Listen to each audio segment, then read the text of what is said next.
Greetings, ghouls. Welcome to Deadsville Horror Talk. I'm your host, Ronin James, and to my left, the lovely Steph Infection. Hey, Scream Hearts. Today we're going to talk about the new Disney Haunted Mansion. And we went today and saw it this afternoon at a 5:30 screening. Yeah. A 5:30 screening at AMC that actually didn't start until 6 o'clock after all the previews finished.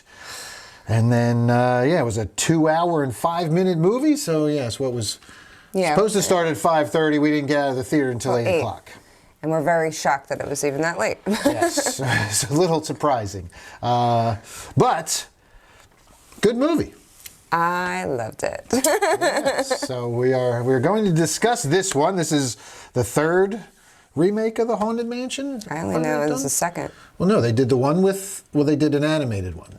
Oh. They did an animated one with, or no, I'm sorry, it was the Muppet one. They did sorry. So they yes, did a Muppet Horror Haunted Mansion, and they did the Eddie Murphy Haunted Mansion, and now this is our third iteration of Disney's Haunted Mansion. And before we even get started, I'm going to say I have never been to Disney World. I have never been on the ride, but this motherfucker has. Quite a bit of times.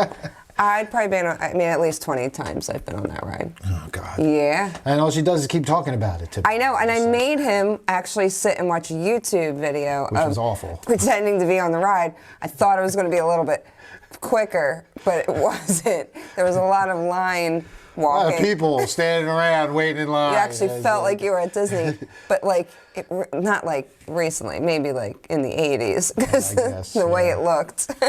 Yeah, it was definitely an older video. But it wasn't that old, actually. It just was terrible quality. Yeah, terrible quality. But yeah, that's what we're going to do. We're going to dive into the Haunted Mansion. But before we do that, a bit about us. Ooh. I am Deadsville director and punk rock stuntman Ronin James. I am the director of Deadsville Rock and Roll Mysteries. I direct music videos for Dickie Devil and the Deviants. I'm the creator of the Deadsville mythos, and I've also have a few other things in the works, some shorts, features. I am a veteran stuntman and coordinator. I coordinated the legendary horror film Death House, The Expendables of Horror, and you've probably seen me die in things like Guardians of the Galaxy Volume 2 and Blue Bloods. I doubled on Gotham, playing supervillains and fun stuff like that. The Tick. I got to do a lot of Marvel stuff, which was fun. Yeah, lots of stuff. So I've been around the block. I've been in movies. I've worked in movies. And I went to school for movies to direct and write and everything before I even got into stunts. So that kind of helps me do this, I feel like. I have a little insider's knowledge and a little training in this kind of thing, so... First-hand experience. Yeah, a little first-hand experience never hurts. Steph Infection here has some first-hand experience also. My resume is not that long. Hey, she's interviewed Nick Cannon on MTV. Oh, God, no. Why does he keep getting brought up? Steph worked for MTV a little bit. She's done some... dance choreography, some acting, some producing, etc., etc. Yeah. Woman of many hats. Yes. She's not wearing a hat tonight. I don't think I really ever wear hats. No, she never actually wears any hats. But if you could see all my jobs in hat mode, I would be wearing a lot of hats. Yeah, a lot of hats. So yeah, we've been doing this for a little while, and we've been doing the horror punk thing and promoting live music, but. Yeah, this podcast thing seems to be going pretty well. Yeah. And we have to thank all you people for that. Thanks, because we just reached our 100 listener goal so we could monetize. Still figuring all that out. But we reached it thanks to you guys tuning in, and we really appreciate it. Did a little call to action on the Facebooks and Instagram, and everybody rallied around and put us way over that number. So thanks, everybody. Thank you very, very much. Because this is fun. I like doing this, and I think people like hearing about movies, and we don't spoil it right away. So we always do at least like the first half without any spoilers. And I wouldn't say the first half, but a first section. First section. The first section will be spoiler free. Yeah. And also you get a little insider knowledge that you might not get anywhere else. 25-75 probably. Yeah, It's about maybe Yeah, sounds good. a third. So, in order to get that, make sure you subscribe and like and comment and follow us on Spotify or YouTube and hit the bell so you're notified every time we have a new video. Yeah. We do, well, I also do my 1-minute movie reviews, which are a quick 60-second review, spoiler-free review, mostly of horror, but I'll dabble in other things as well, a little sci-fi, whatever tickles my fancy that week. Yeah, or your rants. Oh yes, I will also have rants if something sets me off as well. Though. I will definitely do those, and sometimes you'll get those here on an episode. We'll usually work in a Ronin rant somewhere along the way. He said sometimes. I don't really have one for this movie, aside from the last one you didn't actually. I won't even rant on it, but the runtime is fucking long, man. And even sitting there, I didn't feel like it was too long. That's probably my only qualm with this. It just felt really long. It felt long. Like by the time we got to the end, I was like, we've been here a while. This one's pretty long. We also got there a little bit. We're usually like not that on time. No, I know. So I feel like we got there. We were eating like our meals, sitting there just waiting. So watching the trailers. We caught a few trailers, which I try not to even see. We try and show up 20 minutes late because we know there's going to be 20 minutes. I think that's what actually, because but the movie's still 2 hours long. I mean, it's a 2-hour and 3-minute movie. It's a long movie. Yeah, but you know, I didn't feel like parts were really dragging too much, but. I didn't feel like anything dragged per se, but I thought it probably could have been trimmed down 20 minutes. I feel like there was some stuff that might have been able to come out of there. And don't get me wrong, I really loved everything else. I thought it was a great story. And we'll get into our first takes in a second. But yeah, I just felt like it was really long. I think we were there for 2.5 hours just from sitting. Agreed. We were. So we actually, that felt long, but I didn't think the movie was, so I'll disagree. All right. I'll meet in the middle and say, all right, maybe 10 minutes, but I don't think 20. Well, if you've seen Haunted Mansion and want to share your thoughts on it or anything else that we've reviewed or you want us to review or anything like that, you can write us at the mailbag.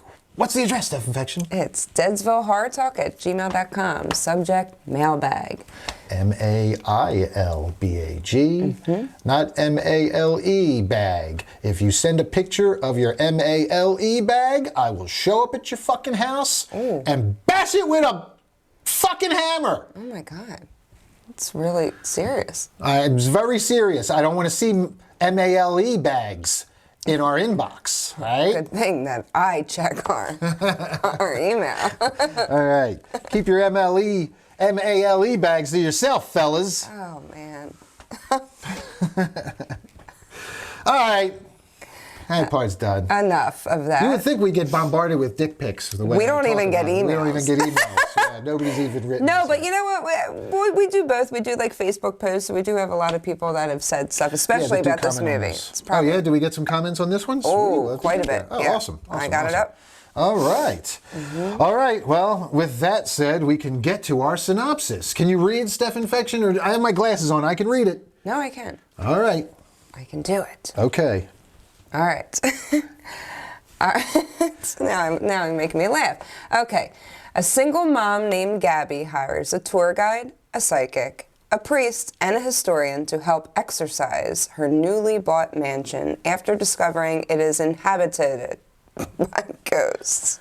What was that? Inhabited? What the? Inhabited? Inhabited! Inhabited. That's the word. I can't read. That's the word, inhabited. By ghosts, whatever. They're there. They're all there. Oh, good job, Steph Infection. Yeah, you know, one of these ones I'll make it through. You can English good. All right. Yeah, it's a decent summary. Our director, Justin Simeon. Let's talk about Justin. I should have brought him up. But Justin looks like a very young man. He looks very young. Yeah, I was looking at this. 9 awards, 22 nominations. What is Justin known for? He's the writer on Dear White People, the series and movie. He was the writer on Bad Hair. It's a screenplay and TV series for Dear White People. Oh, he created Dear White People. But I mean, it wasn't a movie. Well, there was a movie first. That's what the, oh. Dear White People was a movie in 2014 see. that he wrote the screenplay for, and then he wrote in see. 2017, they made a series out of it. Okay. So here's his directing credits. Yes, he directed the series, Dear White People. He directed Bad Hair. Yeah, and Bad Hair. I mean, he directed. I Dear White wanted People, to the see movie. that. I just haven't. I haven't seen it yet either. Yeah. I will say. It was about like the possessed wig. Yeah. Yeah. So he hasn't done much, but I mean, this one was pretty good. I can't. There's nothing. Again, aside from it being kind of long, and I can't really fault him for that, his direction was good. I thought he got great performances from his actors. I thought the pacing was solid, the action, and I mean, it wasn't necessarily scary per se to me, I guess. Maybe because I'm a bit desensitized and I've seen way scarier, and this being PG-13. Yeah, I had moments that I jumped.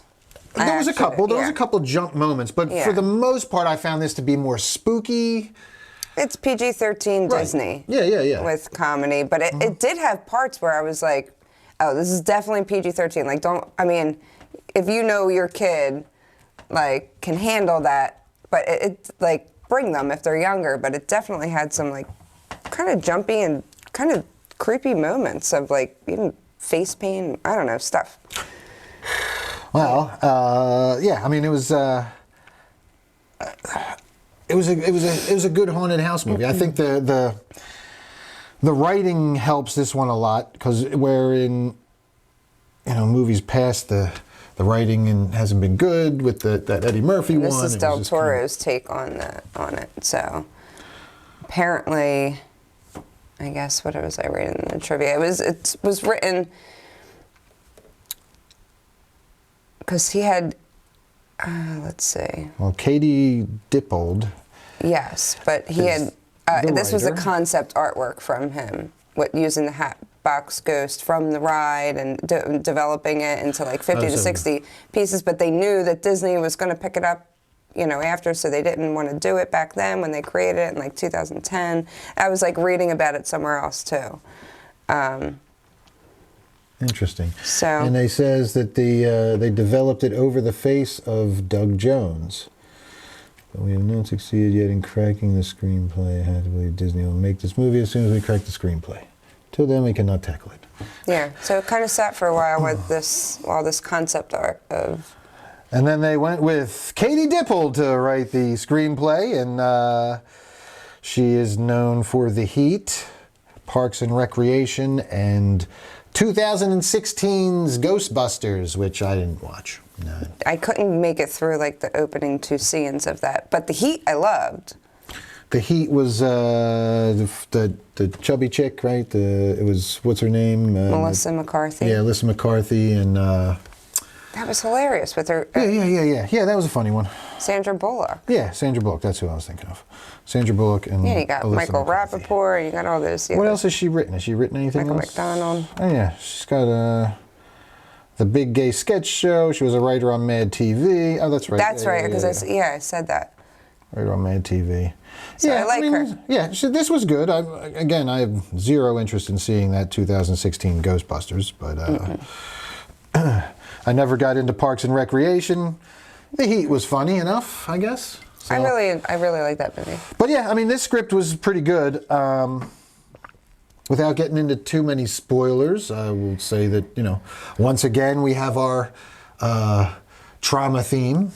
We have characters that are experiencing trauma. And, yeah, definitely. But I like the way it's done here better than it's done in some other movies. One of them's a surprise.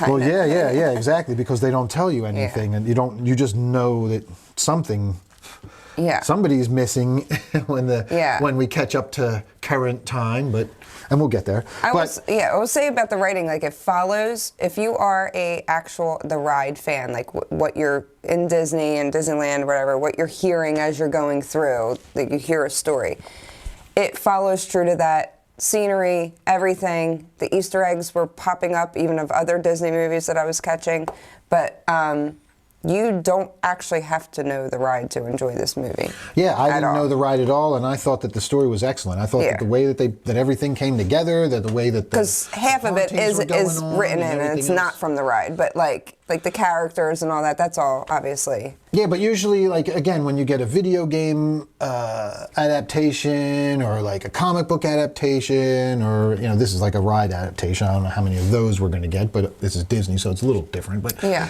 But you're always going to have, it's always going to be hard to stay true to the source material. And for some reason, Hollywood writers just can't stay true to the source material for whatever fucking reason, whether they're trained to not be able to do it, whether they're trained to just hate the source material or whatever the fuck it is. They just usually feel the need to just shit on the source material. I'd say 7 out of 10 times. And this one, from what you're saying, stays pretty true to everything. Because even with all the characters and their storylines, they work it in with the exactly what happens in the ride, and I'm like, oh my God. And that could be why there's a 2-hour runtime, because they have to interweave all these characters and make you care about everybody, and also make it a coherent story that jives with the ride. So I get it, I understand it, and I can. Again, it's just tough sitting in a theater for 2 hours, 2 hours, 20 minutes. 2.5 hours. I know. There. That's but that's the difference about watching it at home. Like, you can get up, go to the bathroom, you can go grab a drink, you can you can pause it for a second and go do something instead of just being sitting in the dark for 2 hours now straight. We know we're not going in 20 minutes after it starts. Yeah, 20 minutes 15. After the actual start time is when we come in. But yeah, I thought the rating was really good. The characterization was really good. We really got to know the characters, I felt like, and none of it felt forced. And again, that was the point that I started to make with the trauma, and we got kind of sidetracked. But even the trauma stuff didn't feel forced. A lot of times in these movies nowadays, you get this everybody wants to be woke, because woke is the fucking new big seller. Everybody's got to talk about being woke and talk about how they're dealing with their trauma and a lot of times it just comes off as, hey, we have trauma, let's talk about this trauma. And this was written more of just like, they didn't talk about it. Right, they don't talk about it like it's trauma. They don't talk about it like they just work into the story that, hey, this person had this happen to them. You just kind of fill in the blanks. You didn't find out about organically, right? And the one character you don't even get later. Right. You don't even get his. You know something's bothering him, but that's the thing. That's life. All of us go through trauma. That's what. Again, this is a very well written script, because I think they don't beat you over the head with it, but work it in there. You knew he was sad, organically, but you didn't know why. Right. The same way we all deal with trauma, unless you're going on Facebook and posting about how sad you are. All right. Don't get me started on that. That could be a Ronin rant one day. Oh God. do it. You need a lot more. But this was very well written, organically worked into the storyline, and character arcs. So many, multiple characters had arcs where their characters grew from the beginning, and at the end of the movie they weren't the same. They all had some kind of growth. And that is good writing. I know, and even like Tiffany Haddish, her part, and I'm not even going to get into it, but like, she even had a moment where it was like one line, and you're like, oh, and then you're like, oh, yeah. Oh, now I get what your entire life was like in one line. Exactly. And why this means so much to you. I get it. Yep. If you're a good writer, there are ways to get a lot of backstory worked in in a line or two, and just a little bit of dialogue or a little bit of brief interaction with another character. And they do a really good job with this. Yeah. So hats off to the writer. Hats off to the director. These guys, both guy and girl, Justin and Katie, both did excellent job. Let's go on to our cast, because man, this is a star-studded. I mean, we don't even have to talk about what each person is, because it's just. And I didn't even realize some of these people were in this movie. There were some appearances that I was like, oh my God, all right. Well, let's start at the beginning. Lakeith Stanfield is Ben Mathias, and we start off with him. We get his kind of backstory and his. We don't have to go into all that, but he does a great job. I mean, you could tell he's like a troubled guy. He's just he's having a bad day every day. That's basically how it opens. Well, it doesn't start out with him having a bad day. It starts out with his no, but I'm backstory. saying, And we see a time in his life when he's younger, happier, and more optimistic. Yeah. And more, and then we see him, then we catch up with him years later, and something has obviously happened. Somebody's missing in his life, and he is... doesn't like talking to people, doesn't want to be around people. Yeah. But he does a great job. He's great. Rosario Dawson is Gabby, outstanding job as the mother, single mother, moving into this home, dealing with, trying to raise her son, Travis, played by Chase Dillon, who's like, he reminded me, I kept calling him... Little Michael? No, I kept calling him Little Arnold. Kept calling him. I didn't get that. I heard you say that. I don't understand. Oh man, Arnold Drummond. I don't know who that is. Oh my God, what you talk about, Willis? Oh, that's his name. In the show. Yes. Oh. Yes. So, yeah. What was it? Different Strokes. Yes. Yeah. It's a Different Strokes reference for those of you who are too young to know. I know the reference. I didn't know that was his name. What you talk about, Willis? I thought he looked like a little MJ. No, he was definitely giving me little Arnold vibes. Little Arnold mixed with Urkel. Because he had like his bow tie the one day, and then he had a bolo tie the next day. Why am I drawing a blank on that actor's name? On whose name? Arnold. Oh, it was, now you got me drawing a blank. I know. It'll come to me. Gary Coleman. Thank you. Yeah, I guess. I don't know. Gary Coleman. He's a little Gary Coleman. All right. Anyway, he was good as the kid, and he was a really good actor too. Like even the parts. Yeah. We'll get to that. I don't want to give it away, but sometimes kid actors are not very believable. But Chase Dillon was very good. Very good. Owen Wilson as Father Kent. I love him. Usually don't like him. I can't stand Owen Wilson. I think he just plays the same. He plays himself every fucking character. And this one was a little bit of it, but I'll tell you what. I like the character. You were laughing at him. Well, not just. I mean, he was fine. He was okay, but it was a well-written character. Like I really like the twist with his character. Yeah. There's a twist to his character that I called right away. Did you really? I did. Did you? I called it right away. Well, we'll get to it when we dig deeper. But I really liked the twist, and that's kind of why they even say it after at one point. Oh well, he says it. No. At any rate, we'll get to the twist, and that's kind of what made me soften up on him as an actor in this one, and I really did enjoy his performance and his character. Mm-hmm. You talked about Tiffany Haddish as Haddish. As Harriet. She's like she's a New Orleans. The whole thing's set in New Orleans, obviously, and she's like the witch doctor, kind of like the medium. She's a medium. Yeah, she's a medium, but I thought don't they have a name down? Anyway. Yes, they do have a name. I can't think of the name. And I am. That's all right. I'm drawing a blank. She's a medium. Duolo, one of them, something like that. But yeah, so she plays her part. She did an accent that was pretty decent too, I think, didn't she? She sounded just like her normal voice? Okay. Yeah. All right, we'll get to the accent in a minute when we get to Jamie. Kind of, but... Danny DeVito was great in this. He plays professor. Danny DeVito is great in everything. I don't care. Bruce Davis, he is fucking hilarious. Danny DeVito is just a fucking joy. He can do no wrong. Jamie Lee Curtis plays Madame Leota. And she was good. I mean, the accent wasn't great. No, and I mean, this at one part it sounded weird to me, and then another part it sounded better. And then I will say, once we kind of watched that ride on YouTube, I was like, oh, she wasn't that far off. Okay. It wasn't as bad in my head as I thought it was. I had never heard the ride or the character at this ride, so I just thought it was a weird accent. It's a weird accent, but it's always been a weird accent. But once I heard the ride, I was like, oh, she was literally trying to mimic that.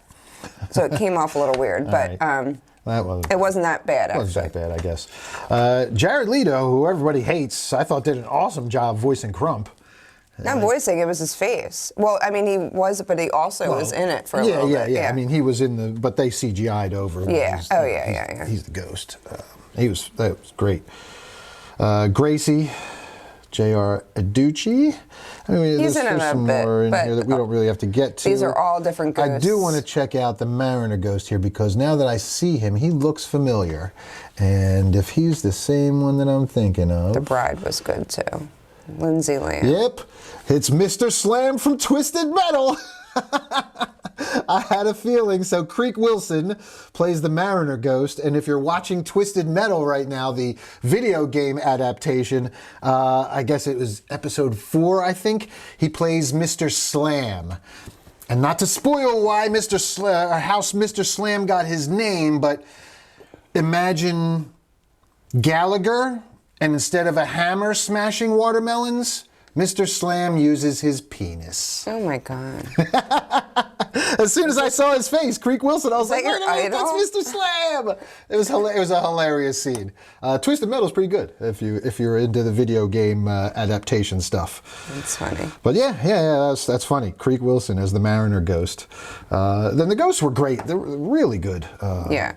So I mean, the effects were really good too on all the ghosts and everything. Yeah, there's all these. I don't think we really know any. You know, The Bride was really good. Lindsay Lamb, I think, like she was in it a lot in her face, and yeah. Alyssa was his wife, Charity Jordan. She's in it a little bit, you know, here and there. And then we got. I mean, I love that they credited our 3 hitchhiking ghosts, Ezra, Phineas, and Gus, because they're my favorite. And I wish I could have found like.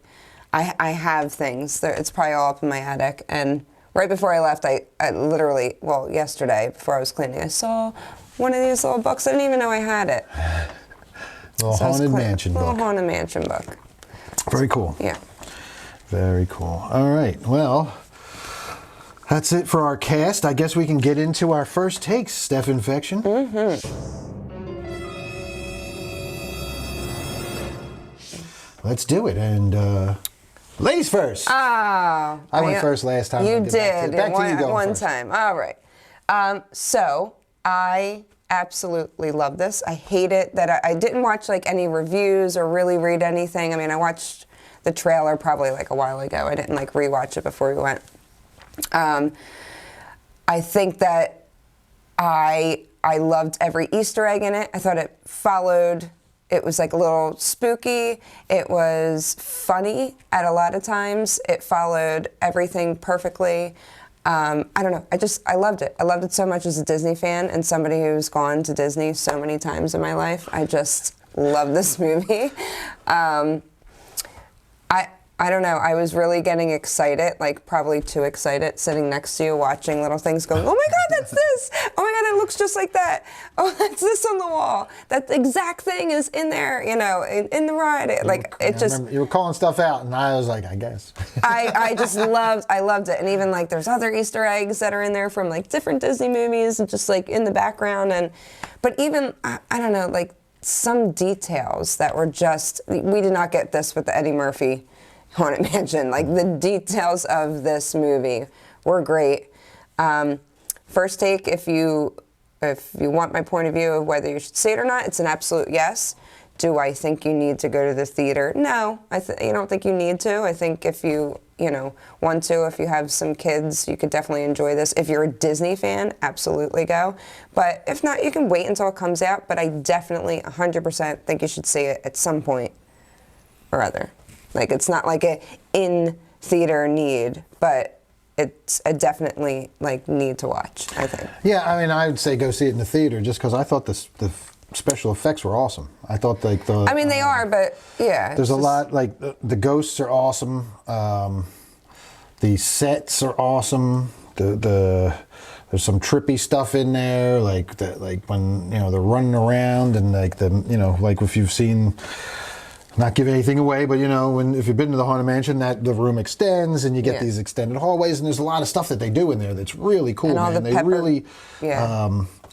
They really work a lot of cutting edge special effects in with this, and do a lot of stuff that they didn't do in previous versions, whether it was No, not even close.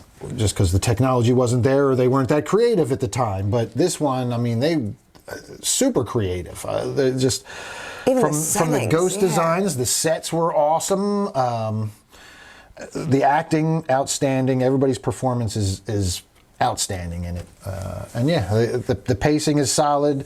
The direction, again, my only qualm would be the 2-hour runtime, which if you could trim like 20 minutes off that, that'd be great. But I mean, 2 hours if you're watching it at home isn't that bad. Again, like, I recommend see it in a theater because I like that movie experience, and with a movie like this where you have a lot of special effects, where it's going to look really cool on the big screen, I think that's a plus. I think that's a good reason to go to the theater and see it.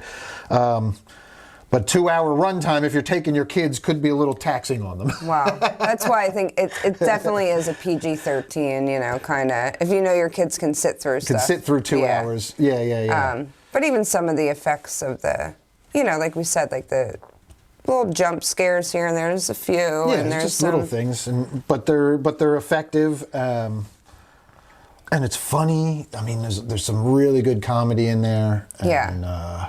And we were also crying at parts. Oh my God, I will say, like, crying. Man, there's some heartfelt stuff in there. That's another reason I think that this script is so well written, and we'll get into it. But there's stuff, man, that really yeah, it gets you. Yeah, really, really. If you have a heart, it will get you. If you're a heartless piece of shit. There was a couple moments we were both like, oh God. Yeah. Oh God. Like a couple different moments. It just really, really is sad.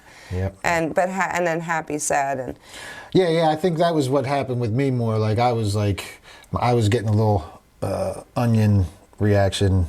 Oh yeah, there was onions. Due to happiness. Oh. Due to like the I mean, my eyes were tearing up from onions. Onions, and we had them in the seats. Just sitting right in the seat next to me. But it usually happened. There was one with the two, and the memories, but it was very especially man. Yeah. We'll get to it. Let's get to the spoilers. Well, before we get to the spoilers. But all that said, I definitely recommend seeing it. I recommend seeing it in the theater. If your kids are kind of small and you know that they can't sit there for 2 hours, wait for video. Well, it's probably going to be on Disney Plus, in the next couple months. I don't know. I loved seeing it in the theater, but I'm saying, Well, let's talk about too. Like it's getting.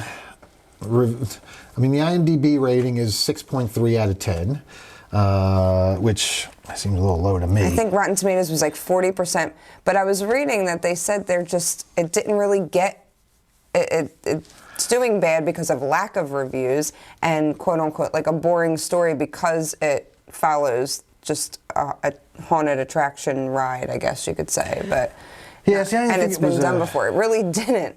I didn't think it was a boring story. I think it's hurt because you've got Barbie and Oppenheimer both. It went up against Barbie, Oppenheimer, and Talk to Me.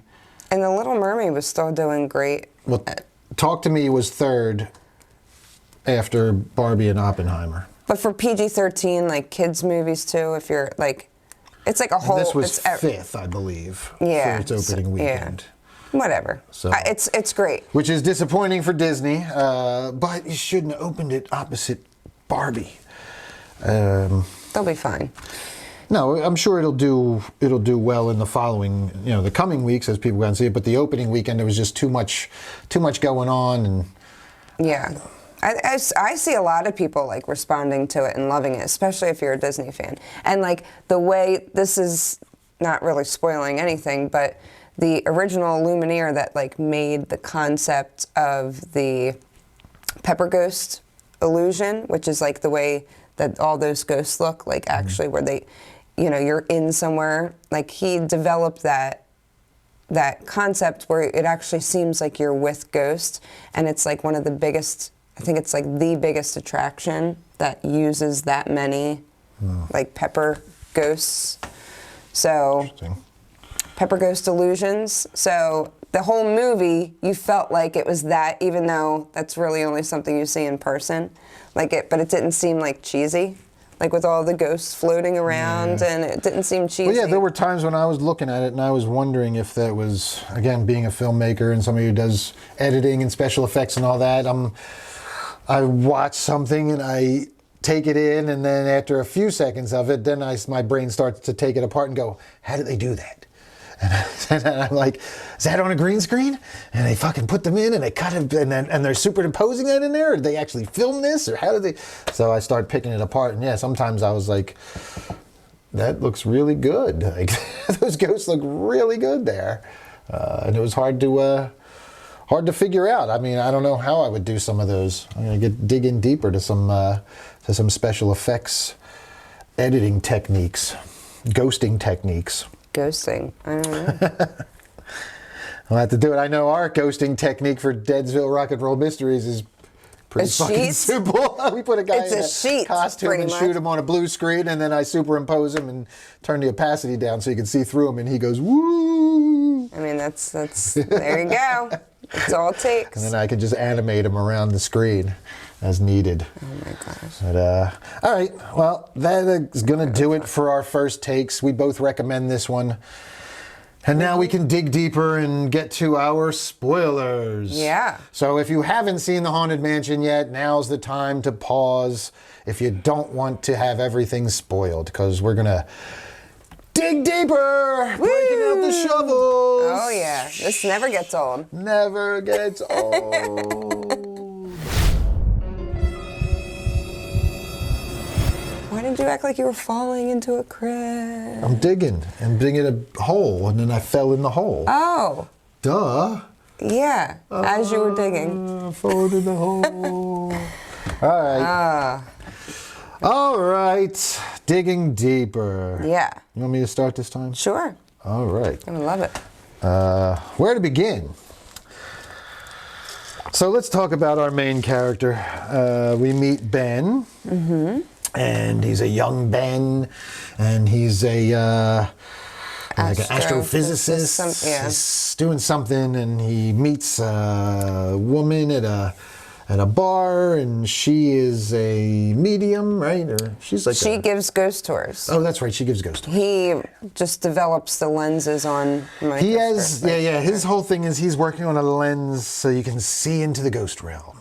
And she gives ghost tours, so they have this common ground of. He didn't actually say. He didn't say that, but they both try and see the unseen. Yes, that was their common ground that they met on. Mm-hmm. And then they obviously hit it off, and we get a little dating, and then we jump forward.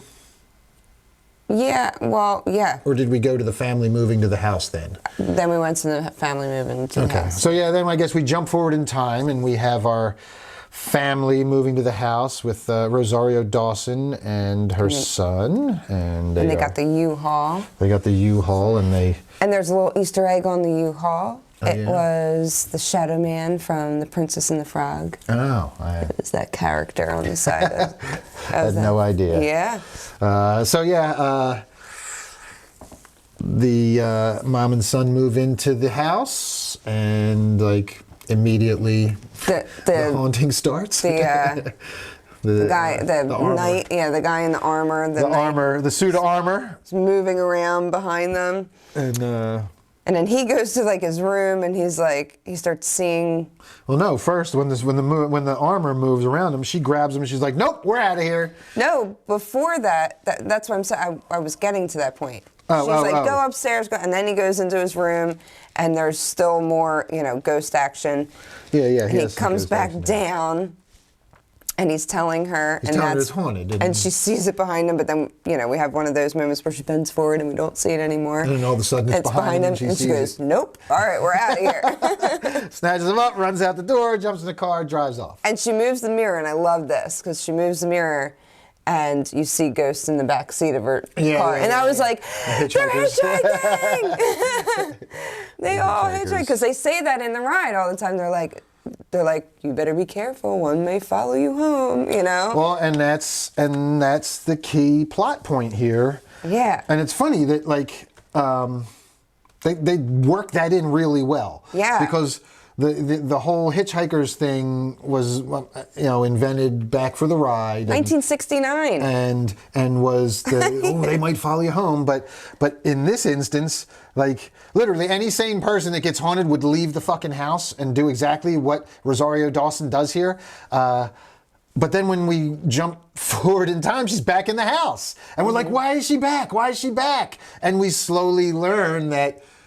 when she saw them, they were in her car and they were going home with her to fucking haunt her until she came back. And that's not even really, like that's not something that you really think when you're on the ride. No, it's just always said, and then at the end they joke and they have the 3 hitchhikers that are like literally the little knickknacks that you buy in the gift shop because they're that Because you can take them home, you take one of the hitchhikers home. And they're at the end, and then at the end of the ride, you see them in the mirror as you're getting off the ride, and you're like, oh, they're in my car with me, you know, and the fact that they took that with everything else and worked it into the script as a plot point, as a plot device to bring everybody together and make it so they can't leave the house is brilliant. Yeah. I mean, that is good quality writing right there. That's the kind of stuff that you want when you're making an adaptation, because it's the stuff you don't even think about. And even when they wrote that, I don't even think they would have foreseen that. Yeah. But that's so fucking smart. That's such a smart little thing to do. Like, oh, well, of course they're going to try and get away. But what's going to bring, you know, when you're, as a writer, you're sitting here thinking, how do I get these people to stay in the house? We need to get this group into the house, and why can't they leave? Why can't they? The hitchhikers will follow them home and just haunt the shit out of them until they come back. It and they made them all, and it literally, it's never implied on the ride that much. Like they say it when you're leaving, and it's like the last when they take your picture, you know, so you can have a picture with the hitchhiker, and then you buy them in the gift shop. Like it's just, here they are, they're on the cover. Yeah, it's Phineas, a really Ezra, great... and Gus. They're known. They're world famous, but they made it so all of the ghosts kind of like they're gonna latch on to you. You know? Yeah, it wasn't just those. Like at one point we had the Mariner ghost latch on. And there is that painting of that exact Mariner ghost. Captain in the Haunted Mansion. Yeah, so it was. I mean that was really good. A really good plot device. So what happens is. So we jump to Ben now, our lead character, and this is, you know, current day. His hair is a lot longer. He's got long dreads, and he's dreading life. He's giving tours now. Dreading life with dreads. Dreading life with dreads. Is it a metaphor? Is his hair a metaphor? I don't know. But yeah, so he's giving the haunted tours now, and he hates doing it. That his girlfriend, who we don't know where she is, but she is not in his life anymore, and he's miserable because of it. But the bartender says at one point, I don't know why you're still doing her tours. So you don't know. I'm like, oh, did she leave him? Oh, what happened? Right, we don't know exactly what happened. Yeah. Right. So he's giving the tours, and when he gets done, we get a visit from our Father Kent. Father Kent, Owen who Wilson. shows up, and he asks him, do you want to be a hero? And he's like, no. Pass. He says no. He says outright no. Well, first he carries a cat inside. Oh yeah, Father yeah. The Kent. whole cat thing was cute too. That was another crying moment at the end. But totally. But he, even for me, and we know how. Yeah. But he's like, oh, he's like, this isn't your cat. Sorry, it was clawing to get into your house. I figured it was yours. And we all kind of laugh at it, not realizing that it's going to be brought up later, you know? The cat comes back. Yeah. But yeah, so he tells this guy that they're willing to pay $2,000 to... oh, I thought it was more. Was that it? No, it was $2,000. Was $2,000 to go. Oh. He said, no, $2,000. Because what happened was that Ben had developed this camera that can capture ghosts. But he hasn't messed with it, and you suspect that there was like some... it didn't go well when he released it or whatever, and that's kind of why he's gone to doing these tours and not pursuing his original career goals when we met him. So the Father Kent, I know who you are. Take your camera and go, you know. And they're going back and forth. He doesn't want to, and he's like, all right, money talks, right? Yeah, fine. $2,000. So Ben shows up at the house, and Rosario Dawson and her son are back, and this is the first we see that they're back, and we're like, oh, why the fuck is she back? And this is when she explained. Well, she doesn't explain anything. She's like, don't listen. You know, if you come in, you can't really. Oh yeah. She does say that when Ben's about to come in, before you take a step in, your life's going to be changed. Life's going to be totally changed once you step through that door. And she says, haunted. And he's never seen a ghost. He doesn't believe in ghosts. And he does that. That's one of the things that he does. He goes off on the tour. He goes off on the tour to these people, these poor tourists who are asking about ghosts. And he's like, ghosts don't exist. And he's like snapping on them about how ghosts aren't real.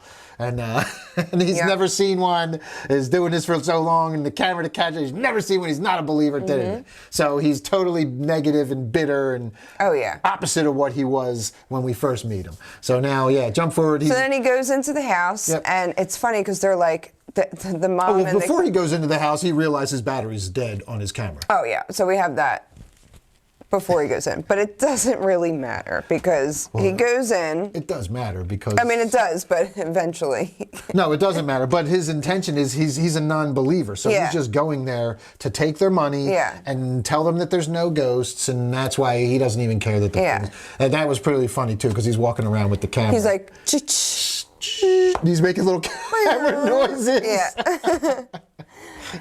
And taking pictures and pretending to take pictures. And then so he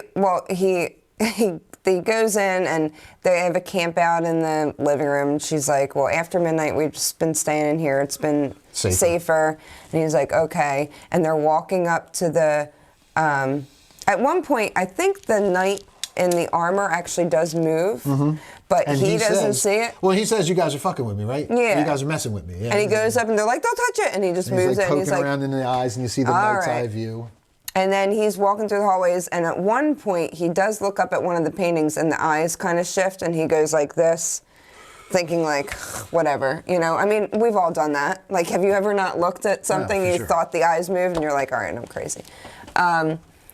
But at one point, she's like, every time we cross this path, which we eventually know is when the two brothers dueled, she goes, I feel two sharp pains in my side. So they're like jumping over, and then the kid goes and he gets scared and he comes back because they're literally probably feeling getting shot every time. Like we eventually see that in Ghost World, but he goes, okay. Oh, he's laughing. He like laughs in front of the other, and he just walks and nothing happens to him, and they're like, what the hell? So he pretends takes a few more pictures, and then they go downstairs, and he just basically tells them, you know, there's no ghosts. I don't see anything. It's just, you know, old house and your imagination. Feeds her a bunch of bullshit. She's like, okay. She's like, okay. Just calm down. All right.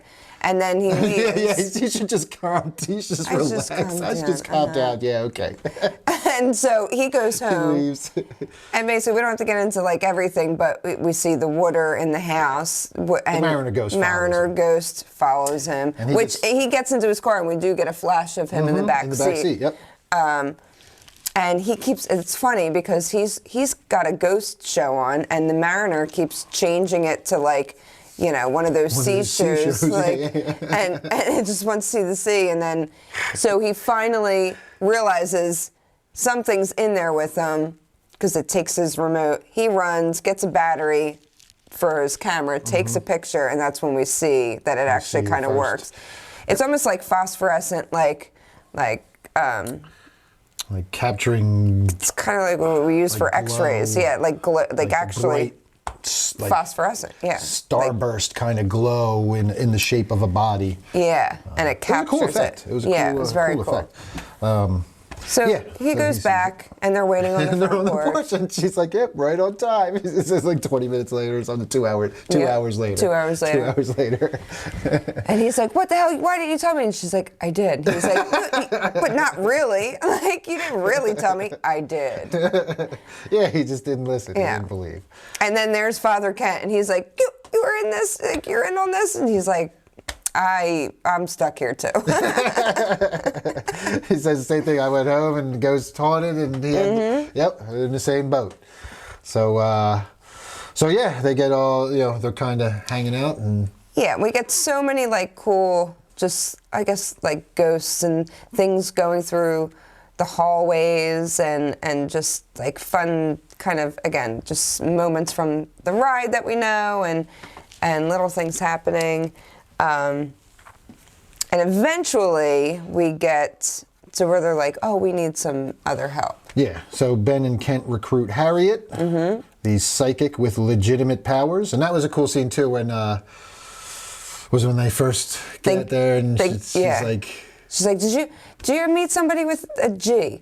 And then she's just naming she's kind of just like kind of grasping at straws almost. It feels with a G, like. and they're like, I don't know. And then she's like, Gary, and he's like, Father Kent goes, yeah, I think I know. Yeah. Dan's like, you know, Gary.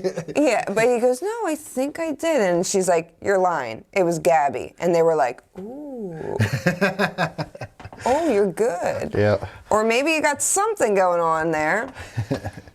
Yeah. So yeah, they recruit Harriet, and She goes in really fast. This is Tiffany Haddish. And they find. Then they go to steal the blueprints from Professor Bruce. Then they meet up with Professor Bruce, and he wants to go with them. Danny DeVito. Yeah, but he's already he says he has to have a heart surgery or something in a couple weeks. Yeah, and they're like, no, you can't come to the house. You can't come because they know he's going to get haunted, and they don't want him to go to the hospital and have hauntings in the hospital,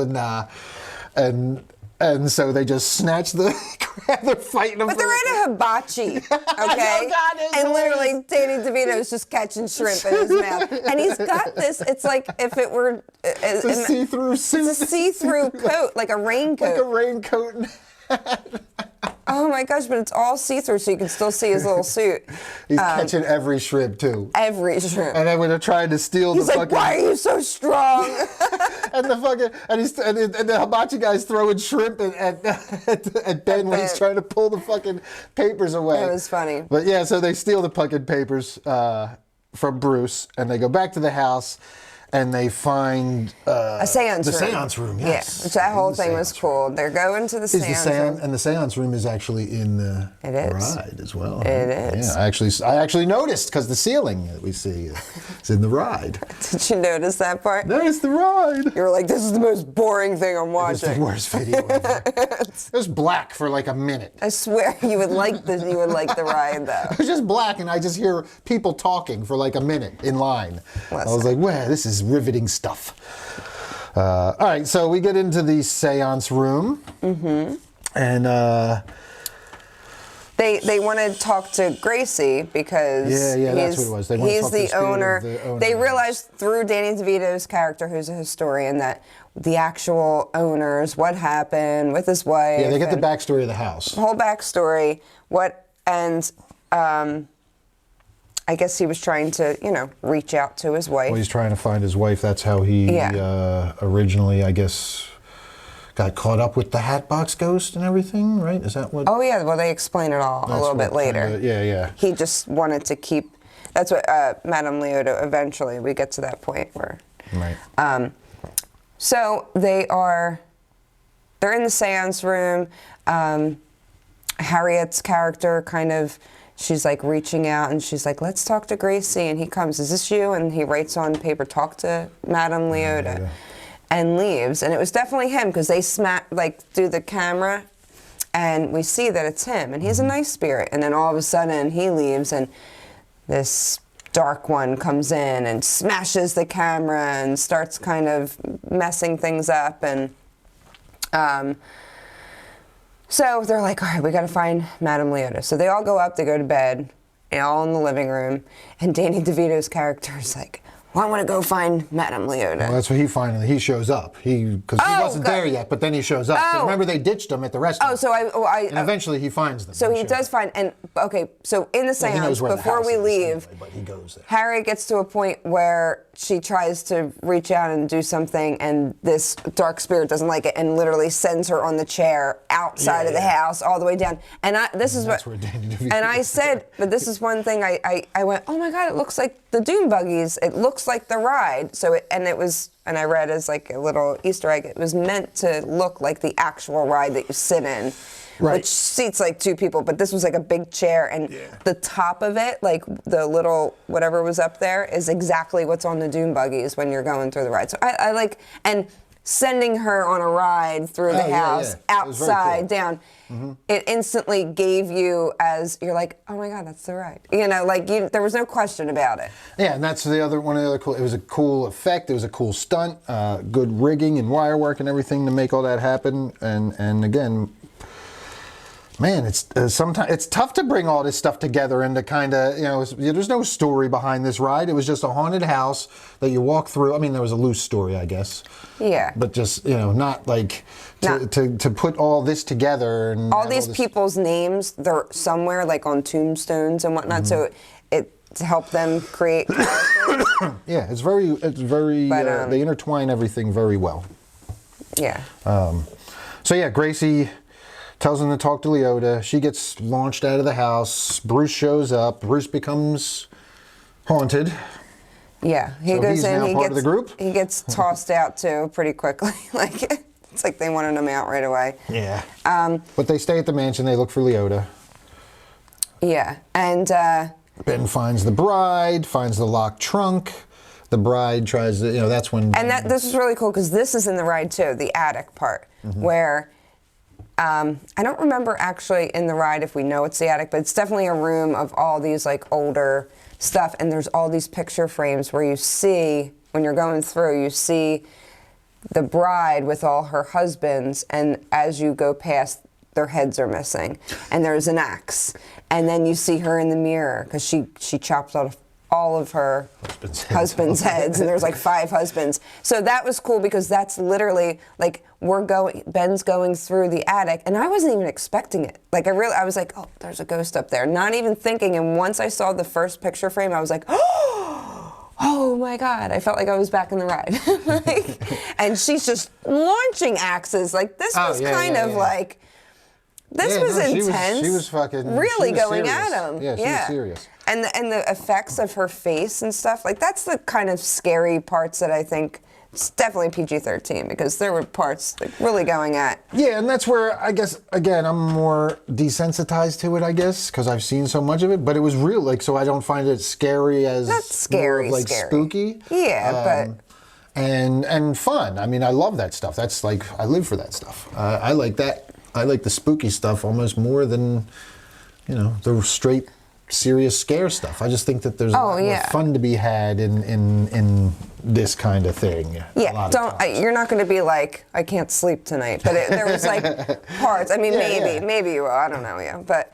I mean, maybe if you're 6 or 8. That's what I mean. Like this is definitely PG-13 because when I think of like little kids, there was some kind of intense moments, especially in the theater, where you're like, oh my God, that almost took his head off. And he there's a part where he slams into a mirror, it was kind of a little intense. So he finds a box, he goes and they go down and.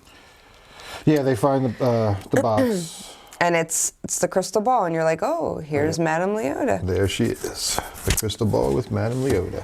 And her book. Yeah. Oh, yeah. And you get the book, and then we get the reveal. So Leota fills him in that Gacy bought the mansion, recruited her to contact the spirit of his dead wife Eleanor every night for a full year, releasing hundreds of ghosts into the mansion before an evil entity tricked Gacy into taking his own life, trapped Leota inside her crystal ball. And at one point during this, she says. I guess I've only been in here for a couple months. We know that she's not aware how many years it's been. And she says something about like 949. I think it was 949 ghosts because I was like, no, there's 999 ghosts. And Danny DeVito's like, there were 60 deaths in here since. Well, that's what, when she's not around because he doesn't say it in front of her because he doesn't want to. He says, hey, there's been. Because she's like, he needs 1,000. So, she's thinking they're still okay, but she doesn't realize she's been gone for all this time and trapped, and DeVito's like, hey, this is the math, guys. That threw me off. Yeah, because that threw me off for a second. I was like, no, there's not. There's always, you walk into that ride, and they say, there's 999 souls in this place. Do you want to be another one? We can make arrangements at the end of the ride. Like, it's like a whole thing. So I'm like, no, there's 999. Yeah, so that's our and is that the same story with the ride? Is that because there's Madame Leota in the ride? Was she and Gacy was the person in the house? Was Gacy no? So the owner Gacy's of the house? Actually what I read. Or Gracie, sorry, Gracie. Gracie's named after. it stems from Yale Gracie. So the namesake of William Gracie and the Gracie Manor stems from Yale Gracie, a Disney Imagineer, members of the Academy of the Magic Arts. So he's the one that made the Pepper Ghost illusion, like the concept of it.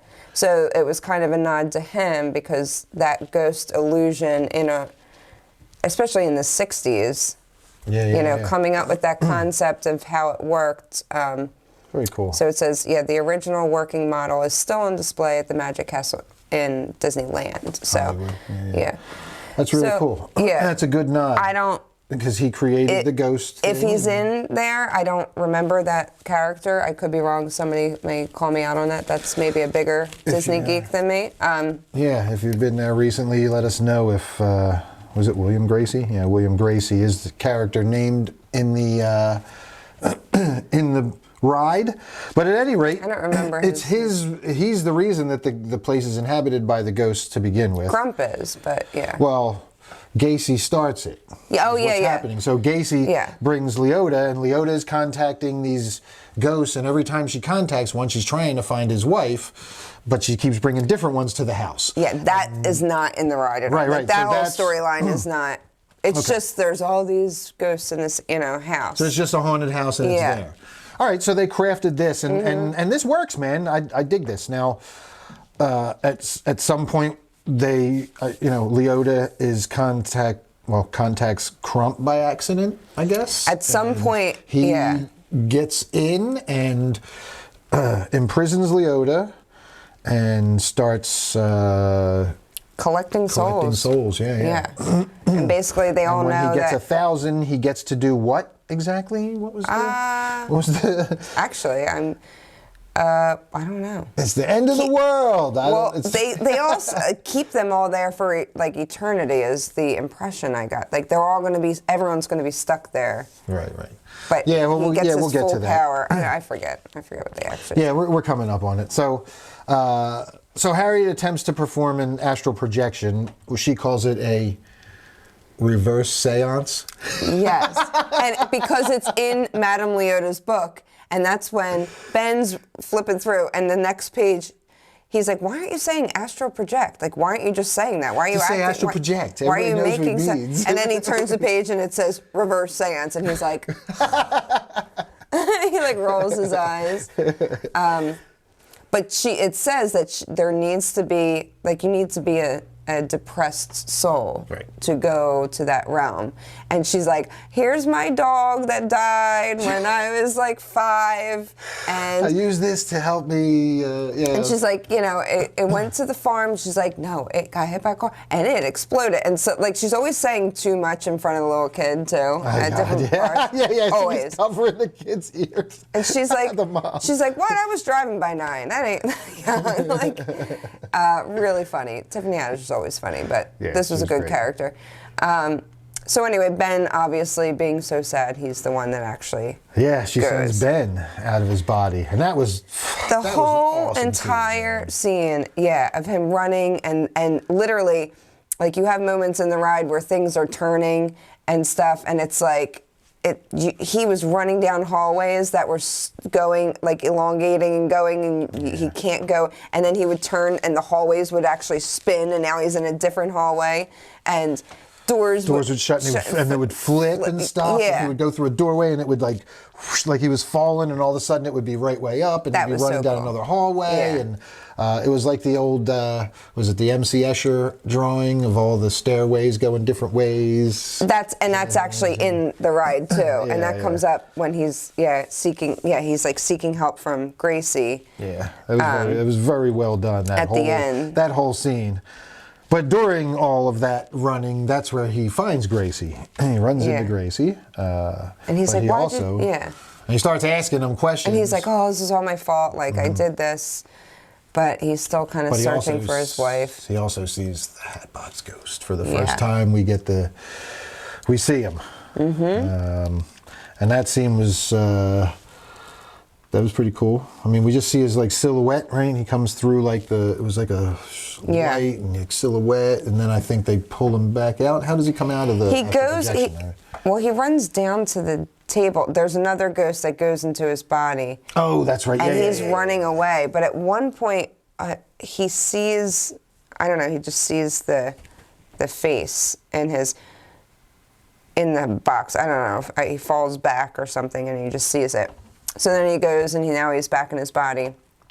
And then he's like, they're like, what did you say? And they go to the police station. Well, yeah, that's what the next morning. Oh, yeah. Yeah, Bruce has the brilliant idea to go to the police station to get a sketch artist. He tells him, "Oh, my friend was mugged. He had sunken eyes and crazy hair and a top hat." And they're like, "A top the hat." Artist is like He's a top hat, like a. And they're like, "Yeah, you pull rabbits out of it." Like a magician would wear. Yeah. The best part of that scene was the cop in the background making his coffee, and it starts off, and they're giving the description, and the cop's just making his coffee. He's like barely paying attention, and the weirder the description gets, the more the cop with the coffee keeps creeping over, and he's now looking, and he's like, "What the fuck?" And everybody is now like, "What are you doing? Is this your fucking guy?" And it's the hat. It literally looks just like him. And he goes, "Yeah, now put some skin on that." Now put skin on it. And they do, and we're like, it's Jared Leto.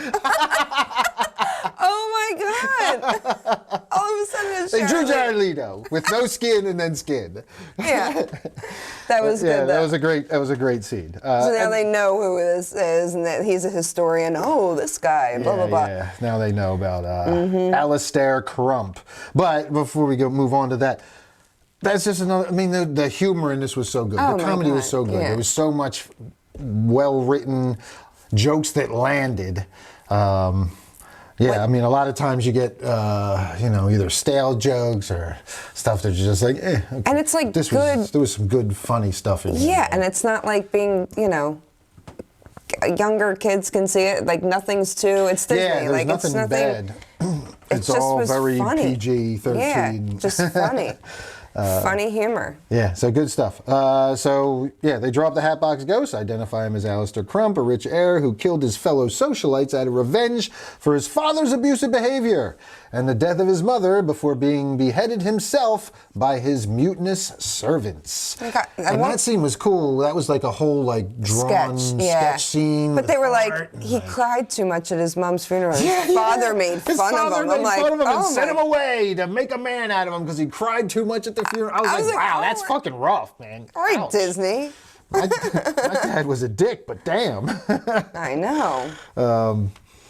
Yeah, I mean, but yeah, that scene where they show that flashback and the animation and everything, that was good. I like that was like a little throwback Disney animation in there, kind of thing in black and white. Absolutely, So it gave cool. that whole old vibe. Yeah, very cool stuff in there. Crump proceeds to lock the mansion down, but Ben, Kent, and Travis manage to escape.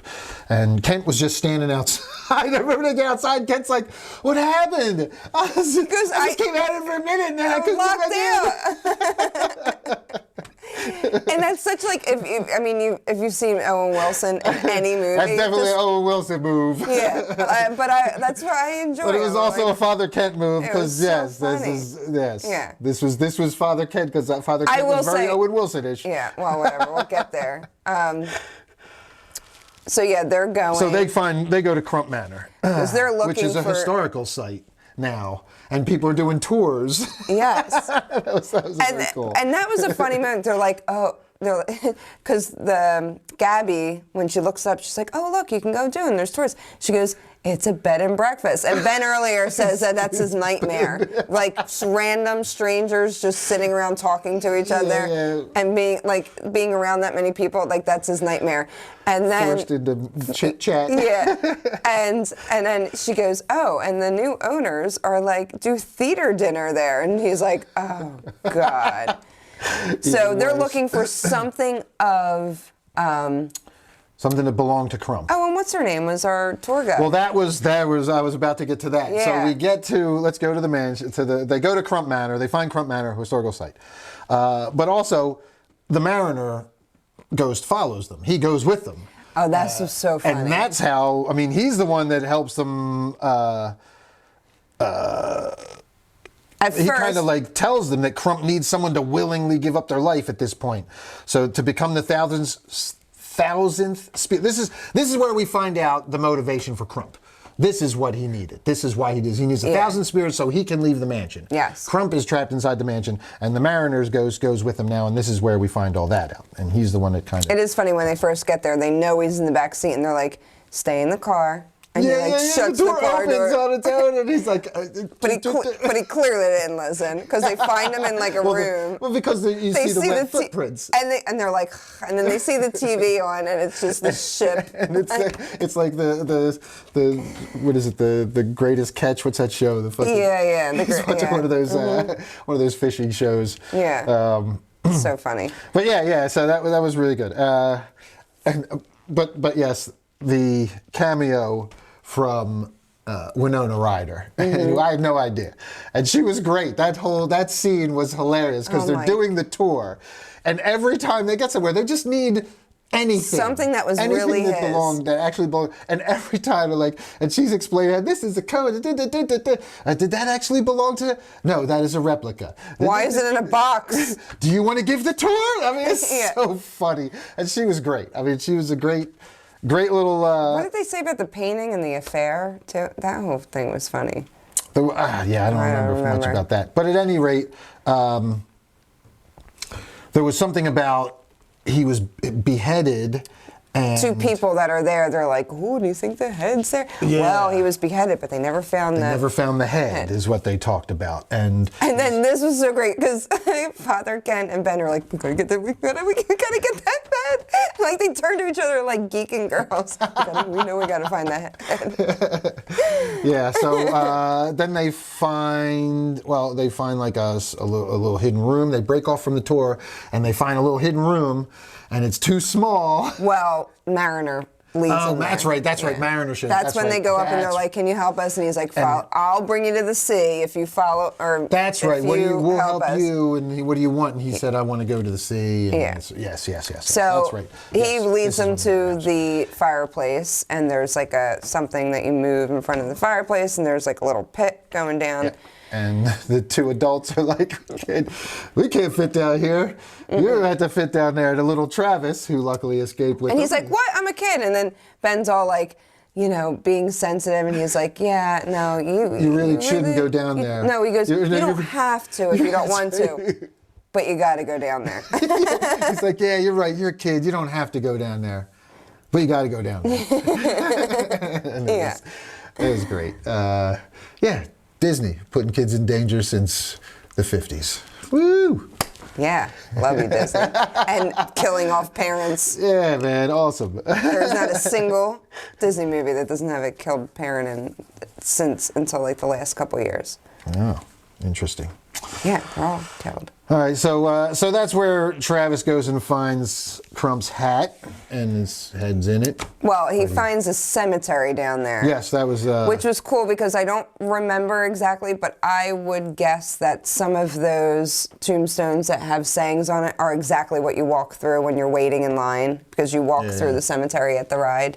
So I'm sure they were... Well, and these were servants. These were his servants. They have all that there. Like, it says stuff like that. Butlers, so I'm pretty sure, Yep. So they need the piece of the hat so that they can use it part of a ritual to banish Crump back to the afterlife that Harriet... He finds his head, finds his head, and just takes the hat. So they get back to the mansion. Ben and Kent rescue Gabby, Harriet, and Bruce, who are, Gabby Bruce and Harriet possessed. are tied up, and Bruce is possessed. And this was funny, too, because they get back, and Bruce is trying to poison him, and he's... How bad? But you can tell he's not from this era. He's not from this era at all. He's using old English and said, "Oh, you went to the you went to the general store? General? You went to the general store?" And then at one point, Father Kent, who likes to drink, we know this throughout the movie, he's about to be poisoned with absinthe, and he's like, huh? And he's like, well, it's happy hour somewhere. And David is like, happy hour? He's like, what a fitting name. It's a colloquialism or something like that. So ridiculous. Like he had never heard the term happy hour before. That whole thing. There was a couple of things that he said, and it was just so funny. Yeah, that was a great scene. So what then? Then Bruce is sitting there with Kent, Father Kent, while Ben is looking around. He's like, "Where's Harriet and Gabby? And where did he say where they were?" Oh, they left. Oh, that's when he said. Didn't he say they went to the general store shopping?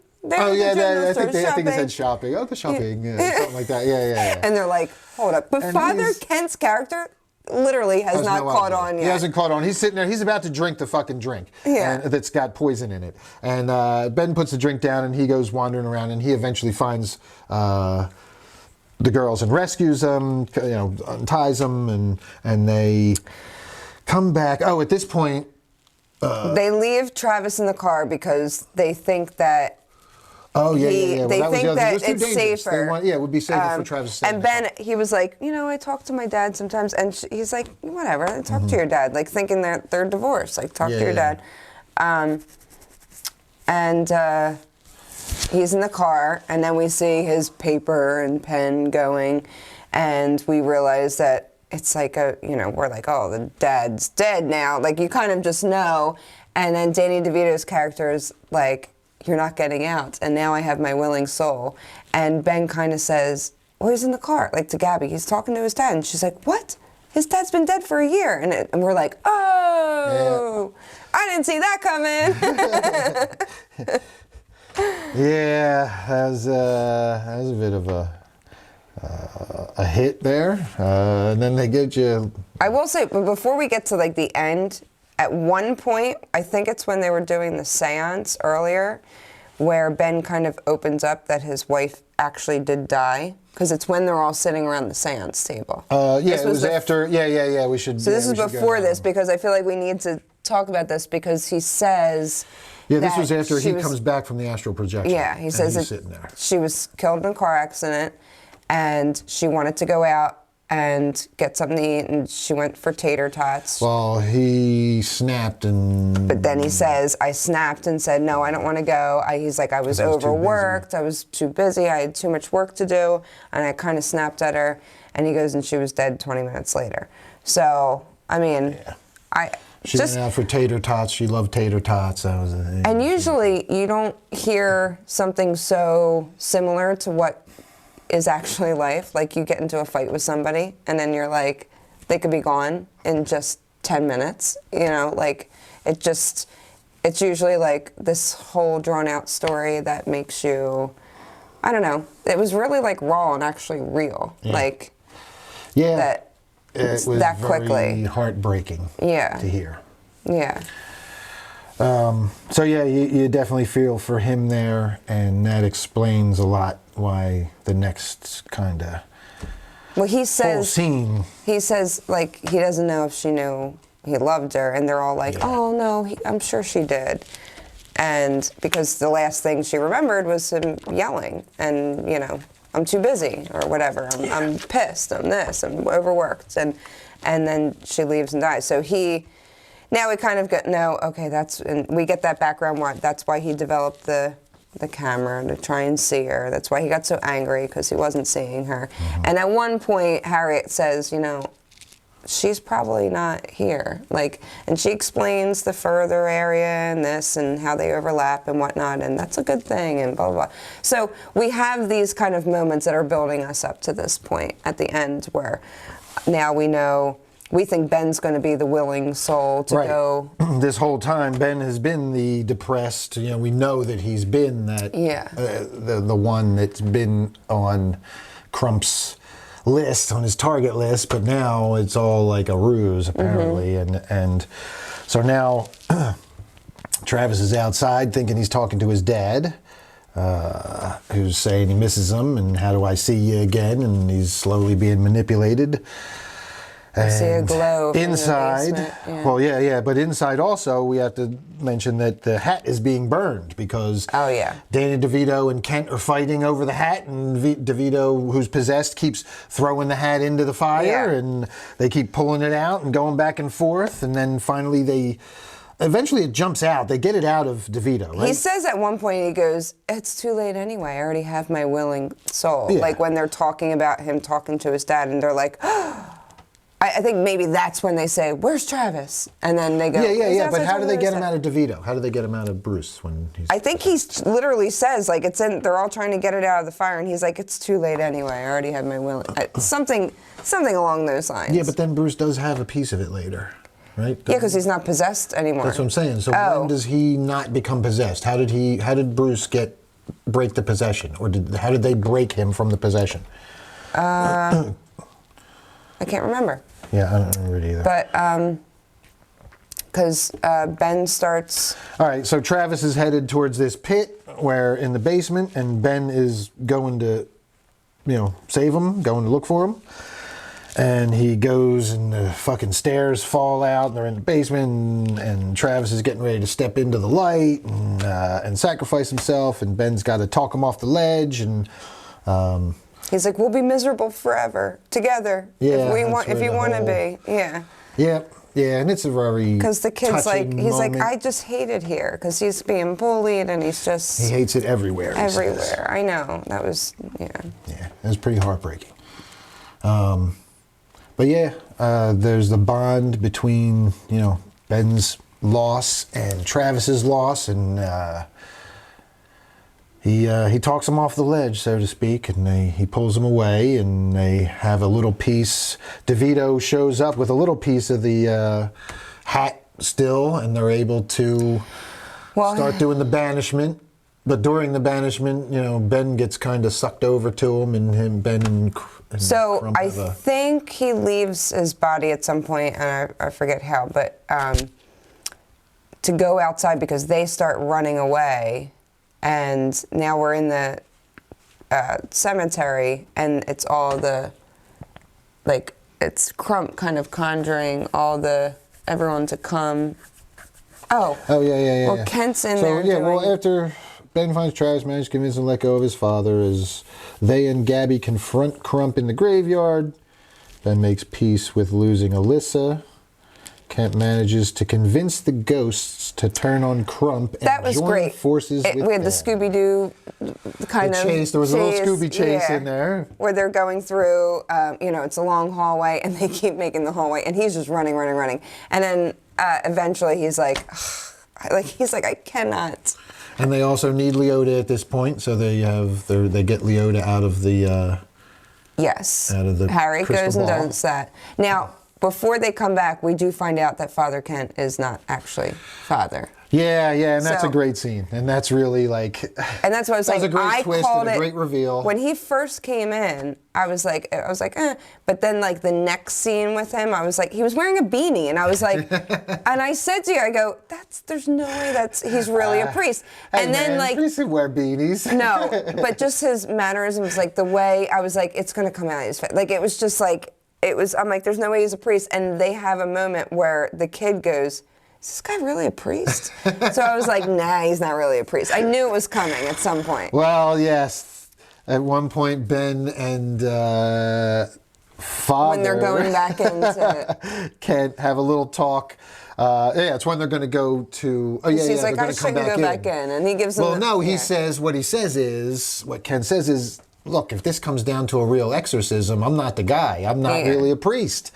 If this comes down to we have to do an exorcism, I can't do it because I'm just a fucking guy who collected money and. No, he works at a Halloween costume shop and put on a priest outfit and would go collect money, like pretending to do fake exorcisms. What a fucking dick. And he's like, so Ben's like, you can see him going like, oh, really? But then he kind of like gathers himself. He's like, well, you saved me, and you saved, do you want to be a hero? And he's like, oh, don't give me my line back to me. Use my own line against me.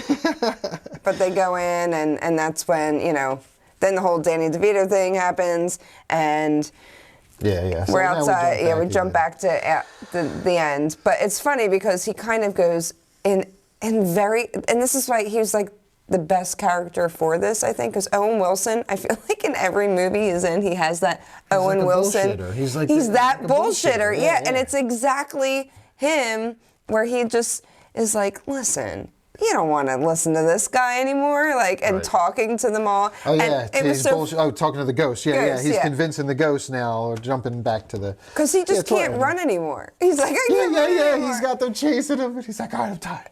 He's like, listen, why don't we go get him? You don't want this. And at first I'm like, oh, this isn't going to work. And it's funny because he's like, you guys aren't that scary. You're kind of scary. Can you turn around, please, while I finish this? And the ghost just turns around.